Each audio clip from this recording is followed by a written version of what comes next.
You're listening to the Perth Property Show, Australia's only weekly property podcast by West Australian experts for West Australian listeners. Catch your latest episode every Monday at 7 a.m. Good morning, everyone. Welcome to the Perth Property Show. My name's Trent Fleskens, your host, and this week we have got my favourite West Australian planning professional in the room. It is Ross Minett, Chief of Urban Planning and Development at the Town of Mosman Park, back in the studio for a really candid, fresh conversation about how we improve the planning system in Western Australia. It's been a topic for a while. It's become really heated and a hot topic recently. How do we improve our red tapes planning system? How do we overhaul it? All these ideas that have come through, your median density code sitting there waiting in the wings. How do we make it even better than that? So I thought we would get the person I respect most in the local government space in planning, and that's Ross Minett. Thank you very much for coming in, mate.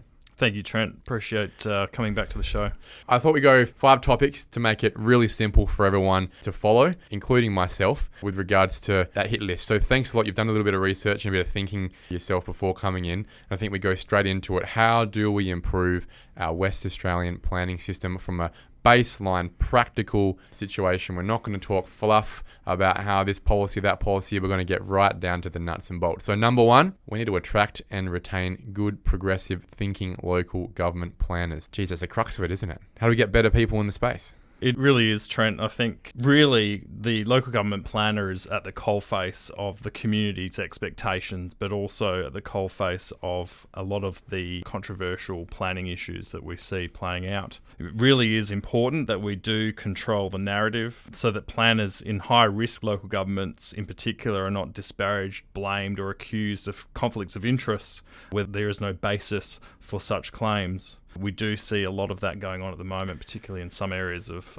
Perth. Well, it's pretty outrageous to think that anyone in the planning system, from a officer level all the way up to principal, would be engaging in anything that anyone could say is nefarious or corrupt or anything. I guess I can't imagine it. I'm on the coalface of it every day as a developer, and whilst I can get very frustrated with the lack of practical, pragmatic thinking with a lot of planning officers in local government, I still would never go as far as getting close to say that there's anything nefarious happening. They're doing their job the best they can. There's a lot of fear, I think, behind the decision making they're doing, fear for their job. But I would never consider that there's an issue around their integrity or their value system. And that goes to the core of how we not only attract good people, but retain good people. I've seen so many good planners start in the industry, cop the pressure, cop the crap from developers or from local government councillors or from neighbours or from constituents, and then last 2-3 years and they're straight out into industry as a planning consultant. Look, I've started off at the city of Fremantle back 20-something years ago. I worked my way into doing my own private consulting, but 12 years later, I returned back to local government because that's where you can make a difference as a planner. You really can shape those communities and really form really good policies and frameworks to have lasting effects. So it's really important that we do keep local government planners retained, but also that they're not in the firing line of those particular community members. They work within a code of conduct. Many of them are members of PIA, which has an ethics code. Those people need to be supported and they need to be encouraged to continue on working in local government. Can you understand from an industry point of view, whether it's developers or it's councillors or it's constituents, why there would be so much pressure or frustration with certain local governments and within those local governments, certain planning officers? Do you see it yourself and scratch your head sometimes as the difference in either quality or decision-making criteria that just makes it so frustrating and therefore the pressure piles on all the time? Yeah, look, there's definitely different streams of thinking with relation to how officers operate. From my perspective, I've gone through starting off as a local government planner and then spent quite a number of years on the other side of the fence, gaining that commercial acumen and understanding what it means to have a 3-month delay, what that means to the bottom line of a project. I've found that really does help me as a local government leader to really understand that unnecessary red tape or bureaucracy can have a massive impact. Absolutely. And empathy is what you said you're talking to there, is empathy for those greedy developers, for example. Because I think we're always trying to make a difference. We're always trying to make an impact in our society, provide better housing, provide better services, provide warehouses, whatever it is we're trying to do. All of us are all trying to be our best form and make an impact. Do you think one of the factors might be also maybe a lack of opportunity for progression? Do you see that as being a reason people move out of local government? Is it money? Is it an ability to make an impact? Are there enough opportunities? We obviously have a new generation of young planners coming through. There's an appetite to be doing more exciting and innovative type work. And I guess in local government, particularly in a small local government like where I work at Town of Mosman Park, there may be a perception that there's limits in terms of what you can learn and what you can actually achieve. But in our small local government, we're progressing a major strategic planning reform through that particular area.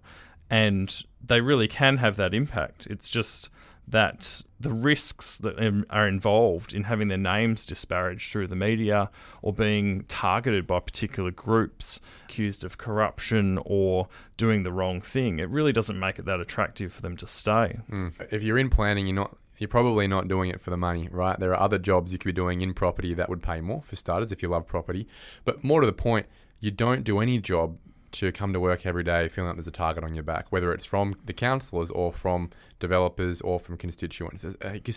I really do empathise, whilst a lot of planning officers do frustrate me, just as many that I am very impressed with. It's not a job that I think I could put up with every day. There's just a lot of pressure, time frames, understaffed like the rest of us. How do we improve it? We can bring up the problems, but how do we actually solve this problem of attracting and retaining, bringing people out of practice and back into local government, or keeping the good ones in local government so that one day they've got your position, for example? I think that is the core of the challenge.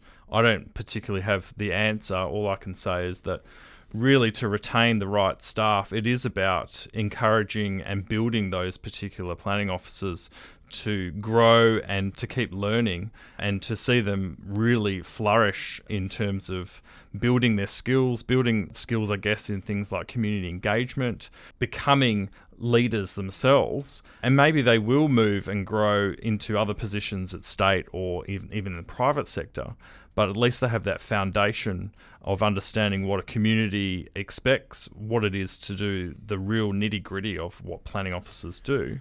But at the end of the day, it really is hard to keep them there because it is thankless in many ways. You know, they do have to take a lot of hits. Move on to the next project. Yeah. Is it a culture in local planning where it's a gatekeeper situation, or more to the point, is it possible to get to a culture where, as a public servant, the planning officer is part of the developer's team nearly? Yes, there has to be a framework that has to be kept to, but when that application is lodged and received, the planning officer is a part of the team that helps get that to a compliant or acceptable level that can be approved, rather than a gatekeeper situation where whether it's approved or not my problem. I'm going to just process an application in a statutory time frame. Yeah, look, and it is. Can it be a cultural issue from the local side as well that needs to start being more inclusive about where we're all trying to go together? Yeah, I agree. I mean, it's not a gatekeeper kind of situation. It's a collaboration. The problem that we have is some local governments, they require, for example, any planning officer or director or whoever to register any meeting they have with developers. So it becomes an oversight issue from, I guess, the community's perspective and also the council. So the eyes and the spotlight are on the planning department to make sure that they're not colluding or perception of colluding. And that's fear again from the local government side. When did it get to a point where cooperating and collaborating with applicants was colluding? Where did it get to a point where you had to protect yourself from there being a question, where rather it should be, why aren't you collaborating with developers? We need this Woolworths here where no other local shops are. We need some medium or high density here. Why aren't you collaborating with these developers to incentivize them? Instead, it's the other question of, is anything shifty going on here right now? You know, how did you get that through, for example? Why did you approve that? I guess it's a question of who's paying you and who you represent. Yeah. So there's perception that if you are paid by the local government and the local government is funded by ratepayers, then your interests lie with the ratepayers. And if they don't like a particular outcome, then they're looking at you as the planning department or the chief, as I am. Why didn't you do something more, or why didn't you advocate for us in a better way? Is a wholesome career progression for a planning officer one that includes time in industry? Do you need it to be the best planning officer in WA? I always say that the best planning officers are those who are particularly well versed in local government because they have seen it from the community's perspective or at that local level. If they start off, for example, in state government, they haven't had that grassroots local government experience. I think that's a missing element. Not saying that they're not as qualified or they're not as prominent, but I think having that local government experience can also help in the private sector. So say if you had a planner joining a development team as a development manager or something like that, having that planning experience I think would really help a project to get it from A to Z. Let's move to the second point. Sure. We need consistent delegation powers across all local governments. What does that mean particularly? So what you'll find, Trent, is that each local government has its own list or instrument of delegation, and there's a lot of local governments that require a delegation to council where there are a number of objections to a development application. Where politics can get involved. Yeah, or there's an ability within a delegation for a council to call up an application. But generally, what happens is if there's a certain number of objections, that's the trigger. Could that trigger be one? Yes, so it is in many of the Western Suburbs councils, for example, and that means that just one person with a valid objection, and there's obviously parameters around that, means that the application ends up in the political space.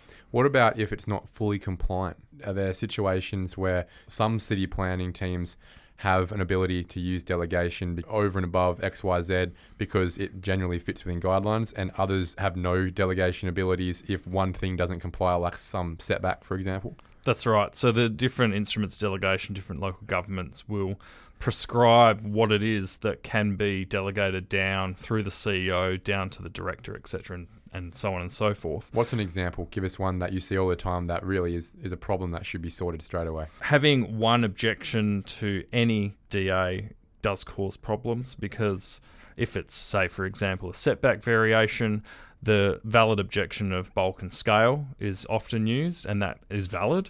So that then triggers applications with maybe half a metre or less variance to a side setback needing a council approval, which can, it takes a lot of time, energy and resources on both sides, the local government and the applicant, to pull that together, and money. And then the second it comes out of local government planning hands, which should be objective, goes straight into a subjective council that can recognise maybe a really great building or development, and from political sways just go, no, it's not happening. Absolutely. And even land use. So say, for example, in some local governments, display home is a use not listed. The applicant tries to get an approval. It's discretionary. So the local government says, no, we don't want display homes in our suburb. That ends up being refused. That ends up also then in the SAT. And that's tying up resources at that level as well. Which is ridiculous when you think about display homes. They're normally the nicest, most well-appointed homes that anyone would build. Why wouldn't you want a display home of all types of buildings in your suburb? Doesn't make sense to me at all. No, me neither. So let's look at the solution. What do you think should be a blanket delegation level across councils where you think that's fair and reasonable? Look, I think if there's, say, 3 or 4 or maybe 5 objections that are valid, then that would make sense. And I guess it would make sense across different types of development applications. So a standardised scale of compliance with a delegation across local governments would make sense, where every rule for each local government is consistent and clear. So applicants can say, okay, well, I know that in this particular local government, I'm not going to have to compromise on a setback or a courtyard size or something like that. And I know that if I do the same thing in Kalamunda, I'm going to get the same response as Joondalup. And I look at that and I would challenge your views on 4 or 5 objections, because I see a number of cities where there could be 17, 20 objections and still it isn't delegated or it isn't referred up to the political council. Director stands behind their decision because they should have been and have been given the power to make a decision regardless of whether there's 100 objections or not. If there is 100 objections, it's very possible there's a problem with the place and it will get refused. But I would have thought that you guys have been employed based on your experience, and this is a real issue that has been brought up by John Kerry with regards to qualifications of councillors. Most of the decisions they make these days are planning decisions and have absolutely zero planning qualifications. So when it becomes superheated, a certain development application, suddenly the best thing to do is take it out of the professionals' hands and put them in councillors' hands who one guy might be a doctor. Nothing to do with planning. Absolutely. How does that make sense? It doesn't, and I believe that it comes down to a level of trust. So it comes down to the relationship between an administration and a council and how well the CEO has advocated that particular level of trust. If they don't trust the decisions that are being made at delegation, then they lift that level of delegation where the council gets more and more involved. And I would say that that's a real issue in the western suburbs. It's pretty obvious that when we talk about the level of involvement and dabbling the councillors have, it gets worse the closer you get to the ocean. And you might not have much of a comment on that given your space, but that's my view, is that clearly something needs to be done at a state level to standardise how involved councils can be at certain points in time. And then we don't have any discussion about it anymore. It just is the rule book. There is one rule book and there aren't 30 rule books for us all to figure out.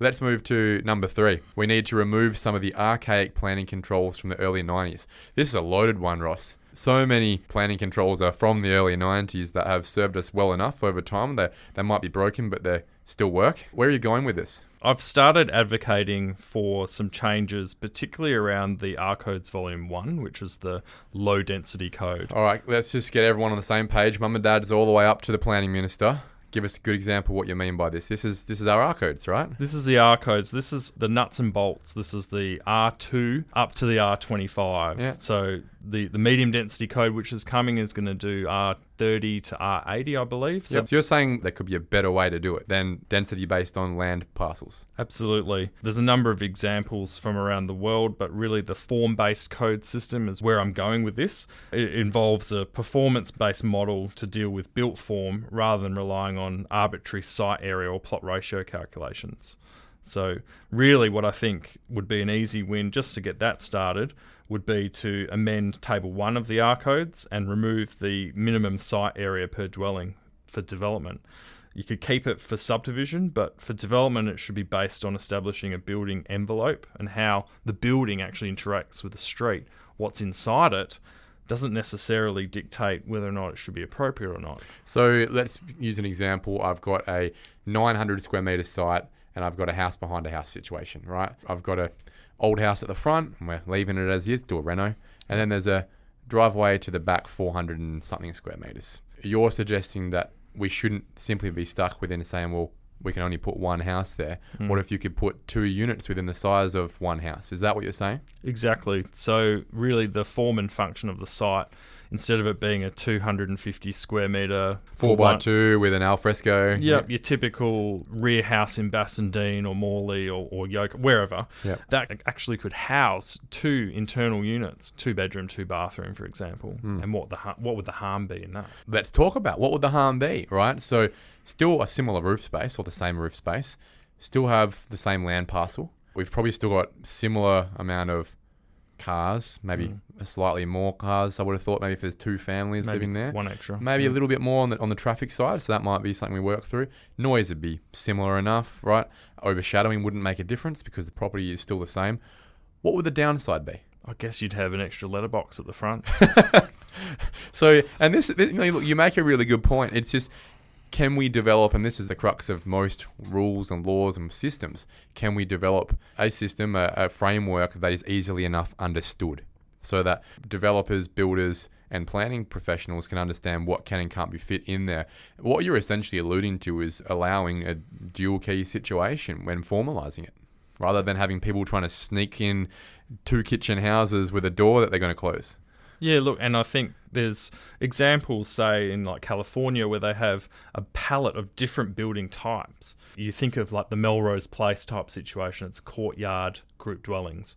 You know, they all face in on each other. They have 4-pack 2-story masonettes. There's a number of different built form mechanisms. Why don't we see those built forms in Perth? Why is it so homogenous? It's because of the controls that we've set up, particularly in the 1990s with the RCodes Volume 1. It's very much based on site area. It's not really focusing in on what the buildings are and the building typologies. And that's where we get caught up a lot in, again, with planning officers focusing on the controls themselves and not actually stepping back and thinking about what a good outcome could look like, and whether just because it doesn't fit the control, whether it's not still a great amenity and great development of diversity. Imagine in a place like Netherlands, for example, right? Not that any of that could have been subdivided at any point in time up until 3 years ago. But imagine if it could have. The older people who could live in conjoined, essentially, duplexes at a rear or a front of a property. What happened to the duplex, by the way, Ross? The duplexes were built in the 60s, 70s, 80s. They probably lost, they're not the highest value property. People don't seem to love the amenity of them.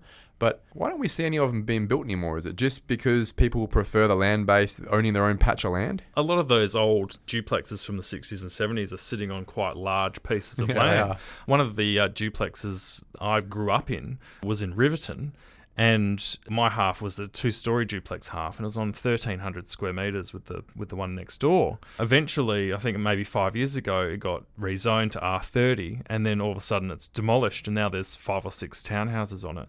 But that type of living today is, I guess, seen as a little bit inferior. You've got attached walls and... Yeah. You don't have your own, in many cases, your own separate portion of title. It's on the old purple titles and built strata. You're suggesting that within our low density framework, is it creating a median density within the low density situation? Is that what we should be able to have flexibility to do? Low density from a land perspective, but higher density from a built form perspective, which should unlock a lot of lower cost properties for people to live in? Look, I think it comes down to a housing affordability crisis and a rental crisis that we're dealing with at the moment. And we need to start thinking a little bit more innovatively from a planning perspective as to how we can unlock some opportunities or some diversity. And it's not all just about train stations and activity centres and corridors. And land. We've got opportunities within our middle ring with the R20s and R25s that we can have the extra one dwelling in a 2 or 3 unit scenario. It confuses the hell out of me that maybe you might have some stats on this, but half of all properties in Perth are R20 or R25. It's probably that, right? And so many of them, if they're R20, are 820 square meters or something like that. And we can't have any extra density on there. No, and you look at our new suburbs on the fringe, the depths of Kwinana, Wanneroo, those sorts of areas, the base density codes now are 30. So you're getting your small 200, 300 square metre blocks as a standard. We don't have that in the middle ring. Isn't that a paradox right there? That the higher density should be in the middle ring and the lower density should be out in these newer developments, or at the very least they should be equal. You shouldn't have these chasms of density 10 kilometers from the city. It does my head in that you would go high density, medium density, low density, and back up to high density again because economically it's the only way to make land development work these days. Absolutely, I agree. There's a term called transecting, and it's supposed to go like a transition of density from your centre or your corridor, and then transitioning out as you go further away from that high density node or corridor. So what it means is you should have all the concentration, Stirling Highway, for example, and then as you get to the river, it should be the lowest form of density. And in between, it should be the middle ground. So I'm not sure, in terms of metropolitan planning, we're not really seeing it play out that way. We're seeing much higher density on these fringe suburbs now, but they're still concentrating the density around the transit and the activity centres. Bit of a mismatch. We need to do something in the middle ring. There's so many suburbs that I can think of. For example, in the north, it would be your Dianellas, your Careens, your Gwelups, Duncraigs for the most part. Most of the city of Joondalup, for example, they're all R20 with a little bit of R40. And the opportunity, the backyards there. And no one's forcing this development. It only happens at the curve of opportunity, right? If someone doesn't want to develop their house, no one's ever going to make them. But the amount of inquiry I get from people in, East Craigie, who have got 800 square metres on an R20 site, see the guy 500 metres away subdivide their property west of Eddystone Ave, but he can't because he's R20 and 800 square metres. Perfectly big enough backyard to do it, just won't get an approval for it. Whose amenity is reduced because he would have put a house at the back of his on the east side of Craigie, whereas 5 kilometres further out in Tapping, they've got 3 houses on that block. Exactly. Insanity, man. And as long as they're putting the trees in and retaining some of the old trees and maintaining that amenity that's still there, then why not? Let's look at number 4. And this one's very specific to the local governments, right? But again, an opportunity to help with the outcomes from statutory timeframes. I see a lot more deferrals these days, Ross, than I used to. Frustrates the hell out of me. And the opportunity to defer a DA or a subdivision application, the cities will take it. Resource sharing combining smaller local government planning departments. We see local governments that share libraries. Why can't we do it with planning teams? And this does come from Minister Carey in terms of his local government reforms, is really to seek better resource sharing, and it's done well in the local governments in the country where they really don't have a choice or they can't resource particular roles. What we're finding now, even in Mosman Park, it's been 3 rounds of trying to get a planning officer. I've seen you advertise on LinkedIn often. I would have thought people would be pretty keen to work in a place like Mosman Park. It's a pretty nice part of the world. It's a lovely place. If you come to our office, you can look down the river. A good boss. A good boss. But it's just really, really difficult to attract. Again, it might come down to that first point we're talking about, retaining good and attracting good progressive local government planners. It's really hard. Do you reckon there are people in the town of Cottesloe or Peppy Grove who are twiddling their thumbs or would have at least a bit of space to help you guys out? Look, I don't think that Cottesloe, with the number of SDAU applications, are twiddling their thumbs. Yeah. But I think there's definitely efficiencies. And look, we're not heading towards amalgamation. So I don't think that's going to happen. No. So we're looking at, I guess, and I haven't progressed any sort of discussions on this, but the idea of combining smaller local governments in terms of their planning departments, or it could be their health services or building departments to... Well, you already do that, don't you? We do, and through the West Rock regional kind of conglomerate. That's a cool acronym. Who thought of that one? Yeah, it's a good one. You tested me now. I can't remember what it actually stands for. But you share building teams, right?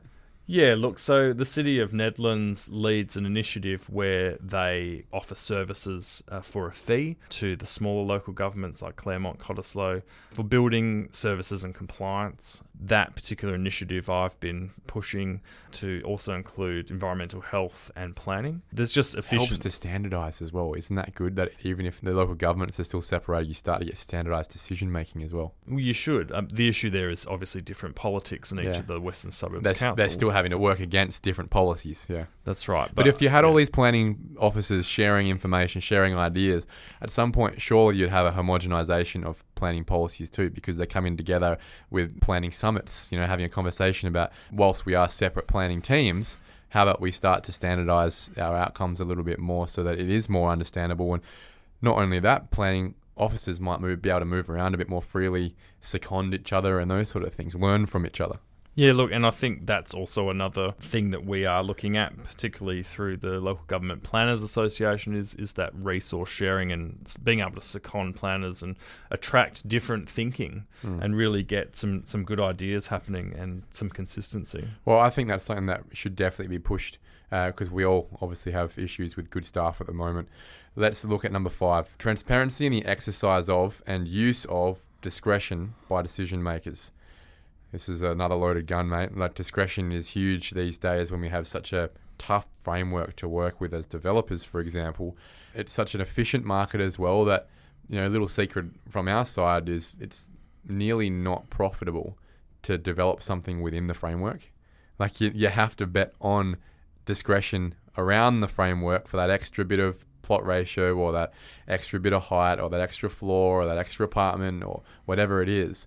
Otherwise, it just wouldn't have worked. And that's how hard it is these days. I don't think planners recognise just how unworkable the system is for us developers when it comes to the black and white. That's why you never see a fully compliant development these days, because it doesn't work. It's not. If it worked, we'd just do that. It'd be a lot easier for us. Yeah, absolutely. And I think, again, with that sort of profitability conversation, the local governments are now becoming more sophisticated in their community benefits for contributions. Well, I wouldn't sophisticated. I would say more opportunistic. That's definitely one perspective. Yeah. Yes. So, I mean, that particular aspect I'm seeing emerging, and it's happening at Mosman Park. I'm seeing it at Claremont. More cost. So really what we're talking about here is the transparency of the use of that discretion. But I guess the second issue to that is the use of that discretion is now going to come with a bit of a sting. And we've had that conversation about POS contributions in the past. So what I'm looking at here really, and this is coming up through planning reform at the department, is likely 5 or 10 principles for which decision makers can explain the use of that discretion. It could be a JDAP, it could be SDAU, it could be a council, or even a director or a planning officer. what is it that consists of the reasoning for a decision to be? So qualitative criteria or guidelines to allow planners, at whatever level they're at, to make pragmatic, rational decisions that sit slightly outside of frameworks, because frameworks can never be perfect. As you've just explained and gone through with Volume 1, there's always ways to improve around. There's always individual situations. There's always holistic outcomes that you're never going to be able to capture properly in a framework, right? But if you can have guidelines that sit around that framework that allows for discretion to make holistically positive outcomes from planning level all the way up to SDAU, state level, why not empower these people to give them a bit more confidence? Because it seems like even the JDAP's getting more and more political because they're scared as well. They're scared they're going to get sued at the Supreme Court. There is no respect for that level anymore. And even from a constituent point of view, we have these levels of decision making to make non-political decisions, but then you can still have a local community body who wants to take the state to the Supreme Court because of a decision that we've empowered this person to make. If I was in that person's position, I'd be pretty scared to go and use discretion for positive outcomes as well. Yeah, look, and as a local government planner and leader, if there is something that's controversial and you know that the community doesn't like it, it makes it very difficult to put up a recommendation that's unpopular. So to be able to have some parameters in which to explain the reasons why or to rationalise it, I guess that's good for transparency, but also explaining to a community why you've made that recommendation. It's good the SDAU exists, but I don't think we should have had to have had it. The SDAU is a band-aid or a response to local governments not being empowered to make good decisions in the first place. Otherwise, why spend the extra state resources making the decision that we all know should have been made anyway, right? And imagine if you could empower local governments, people at your level who are critical decision makers, to go, yeah, I know that XYZ doesn't like the decision, but because of these reasons, I'm empowered to make this decision because it's for the better of the community going forward. We need density, we need variability in housing type, and I'm sorry, Stephen next door, but you're going to have a little bit of overshadowing and there's going to be a lot more people living next to you. It's just the way we're going. Without being scared you're going to lose your job. Yeah, and it certainly can be that threat, you know. I've been in situations where I've had to make hard recommendations that have been unpopular, which has resulted in a target on my back. And it's not a great feeling, and it really doesn't foster, I guess, or encourage wanting to stay in a local government for long term. So something has to change, and I guess this is at least one planning reform measure that should help those difficult situations. Well, what it will also do is help keep things out of SAT. I mean, SAT is extremely time-consuming, extremely expensive. A lot of opponents to progress and development will like that because it's a deterrent for developers, for example, for pushing the boundaries on things. SAT's so expensive and so timely that sometimes you just don't bother. But if it's something that's for the betterment of society, or it's just, you know, in a small way, just a good project, there should be ways for pragmatic leaders within a local government to stand up, not be scared of losing their job, not be scared of a target at the back at the local IGA, and make a decision based on, even if it's not within a framework, within a guideline that allows them to be pragmatic and rational in a certain situation. Especially when in a place in the western suburbs, for example, these buildings are not 20-year buildings. These are buildings that should be there for 100 years. Look at Europe. Some of these buildings are 300, 400, 500 years old. And when we think about future context versus existing context, the future is hundreds of years. The existing context is probably 10 to 30 years maximum, right? Or 0 to 30 years maximum. And yet, when we change an RCode, when we upscale an area, we're still hamstrung by looking back into the past and not preparing this building for the future, that one day it might be a 4-story building and next year it will be 10 stories. Isn't that insane that no one has the power to make that decision unless we get to a state level?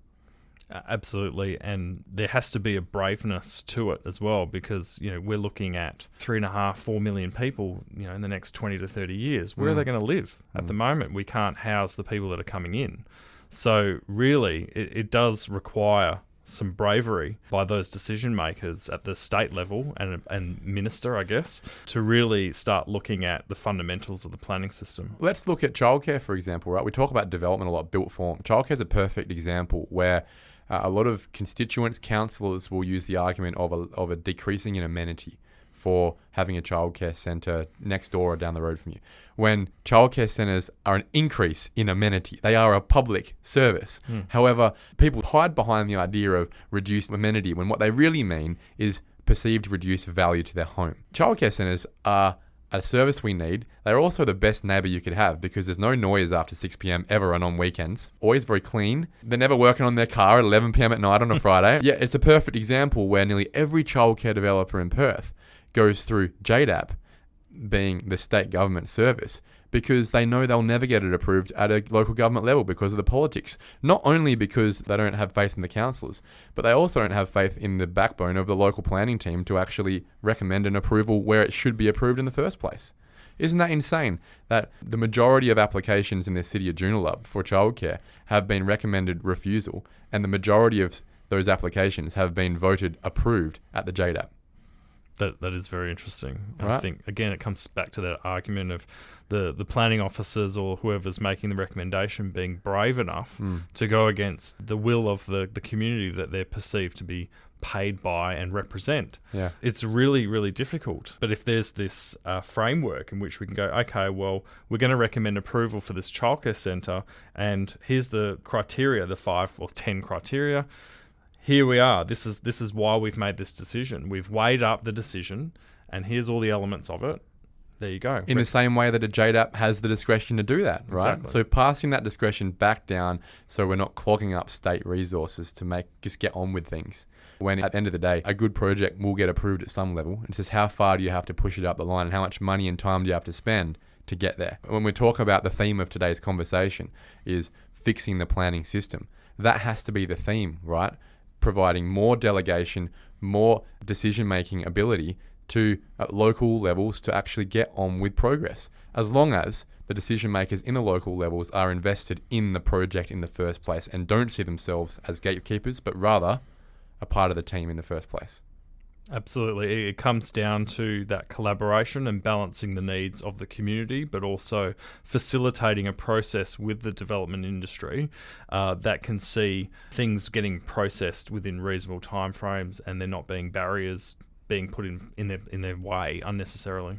And this is a theme coming out from leaders in the industry, right? We heard from Nathan Blackburn last week. What was his recommendation?